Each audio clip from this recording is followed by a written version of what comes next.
సాక్షిగా రేవంత్ రెడ్డి పట్టి విక్రమార్క గారు మాలల కన్నీరును మీరు చూసిర్రు. గతంలో ఉన్న 6% ఈ రోజు 5% కుదించడం సిగ్గుచేటు. ఈ కాంగ్రెస్ ప్రభుత్వం మేము మాల విద్యార్థులుగా భవిష్యత్ కార్యాచరణ ప్రకటించి రేపు జరగబోయే స్థానిక సంస్థల కాంగ్రెస్ పార్టీని బొంద పెడతాం.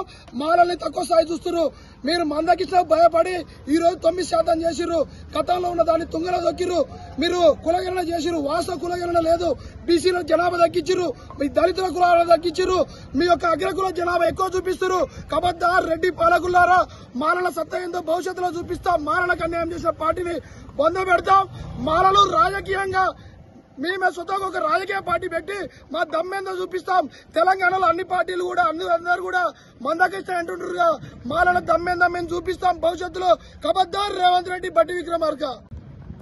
అసెంబ్లీ వేదికగా ముఖ్యమంత్రి రేవంత్ రెడ్డి గారు, ఉప ముఖ్యమంత్రి బట్టి విక్రమార్క గారు తడిగుడ్డతో మాల సామాజిక వర్గం గొంతు కోసిరని చెప్పేసి మేము వాళ్ళని హెచ్చరించదలుచుకున్నాం.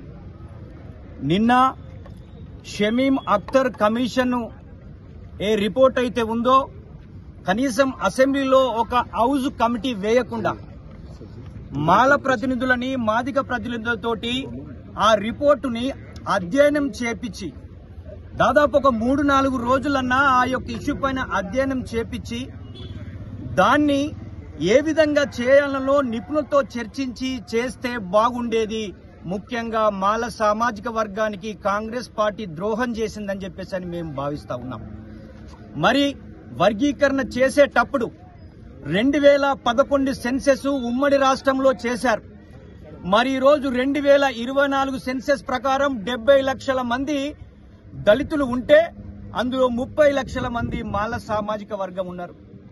మరి మాల సామాజిక వర్గానికి అన్యాయం చేసే విధంగా 5% రిజర్వేషన్ ఇవ్వడాన్ని మేము ముక్త కంఠంతో మాల సామాజిక వర్గం తీవ్రంగా ఖండిస్తా ఉన్నాం. మీరు నిజంగా 75 సంవత్సరాలుగా కాంగ్రెస్ పార్టీకి మాల సామాజిక వర్గం ఓటు వేసి గెలిపించినటువంటి చరిత్ర. మొన్న జరిగినటువంటి ఎన్నికల్లో కూడా యావత్ మాల సామాజిక వర్గమే ఓట్లు వేసి మీ ప్రభుత్వం రావడానికి కారణమైనటువంటి మాలల్ని ఉమ్మడి రాష్ట్రంలో రిజర్వేషన్లు కొట్టివేసింది. మరి ఈ రోజు మీ రిజర్వేషన్ల వర్గీకరణ చేసేటువంటి పద్ధతిని తీవ్రంగా ఖండిస్తా ఉన్నాం. 10% మాదిగలకు 5% మాలల కంటే మాలా మాదిగ ఉపకులాలని ఒక గ్రూపులో పెట్టి వాళ్లకు 3% రిజర్వేషన్ ఇవ్వాల్సి ఉండే. బి గ్రూపులో మాల సామాజిక వర్గాన్ని పెట్టి 5% ఇవ్వాల్సి ఉండే. అదేవిధంగా సి గ్రూప్ లో పెట్టి మాదిగలకు 7% ఇవ్వాల్సి ఉండే. మరి మేమందరం కూడా మాల సామాజిక వర్గంగా కాంగ్రెస్ పార్టీ విధానాలని మేము తీవ్రంగా ఖండిస్తా ఉన్నాం. మీరు మాల వ్యతిరేక పార్టీ అని ఈ రోజు మీరు నిన్నటి రోజు మీరు నిరూపించుకున్నారు. యావత్ తెలంగాణ మాలల జీవితంలో చీకటి రోజుగా మేమైతే భావిస్తా ఉన్నాం. అంతేకాకుండా ముఖ్యంగా బీజేపీ పార్టీ గాని టీఆర్ఎస్ పార్టీ నుంచి మాట్లాడినటువంటి కేటీఆర్ గారు కూడా ఆ యొక్క వర్గీకరణ చేసినటువంటి విషయంలో ఇది సరి అయిన కాదు, ఇలా చేయొద్దు అని కూడా మాట్లాడకపోవడాన్ని మేము తీవ్రంగా ఖండిస్తా ఉన్నాం. అంతేకాకుండా ఆ లెక్కలు తప్పుల తడకగా ఉందనే విషయాన్ని మేము గుర్తు చేస్తా ఉన్నాం. ఈ రోజు 2024 లెక్కల ప్రకారం 70 లక్షలుంటే 2011 ప్రకారం ఎలా చేస్తారనే విషయాన్ని మేము గుర్తు చేయదలుచుకున్నాం. అందుకే ఈ రోజు రాజకీయ పార్టీలందరికీ కూడా ఒక హెచ్చరిక చేస్తా ఉన్నాం.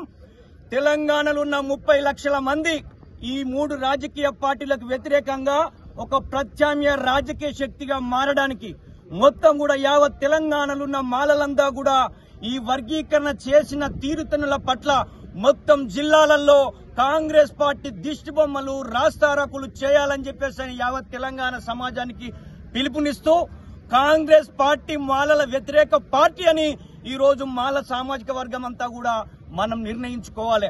మన సామాజిక వర్గం నుంచి ఉపకులమైన బట్టి విక్రమార్క శాసన మండలిలో నువ్వు ప్రవేశపెట్టినటువంటి తీరును మేము తీవ్రంగా ఖండిస్తా ఉన్నాం. ఏ రోజు కూడా నువ్వు మాల సామాజిక వర్గం తోటి లేవు. మాల సామాజిక వర్గం కోటాలో నువ్వు డిప్యూటీ సీఎం అయ్యావు గాని మాల సామాజిక వర్గానికి నువ్వు ఏం చేయాలని చెప్పేసి నిన్ను డిమాండ్ చేస్తూ యావత్ మాల సామాజిక వర్గం ఇటు కాంగ్రెస్ గాని బీజేపీ గాని టీఆర్ఎస్ పార్టీలకు వ్యతిరేకంగా ఒక ప్రత్యామ్నాయ రాజకీయ శక్తిగా మారడానికి మనమందరం కంకణబద్దులై మనమందరం సిద్ధంగా ఉండాలని చెప్పేసి విజ్ఞప్తి చేస్తా ఉన్నాం.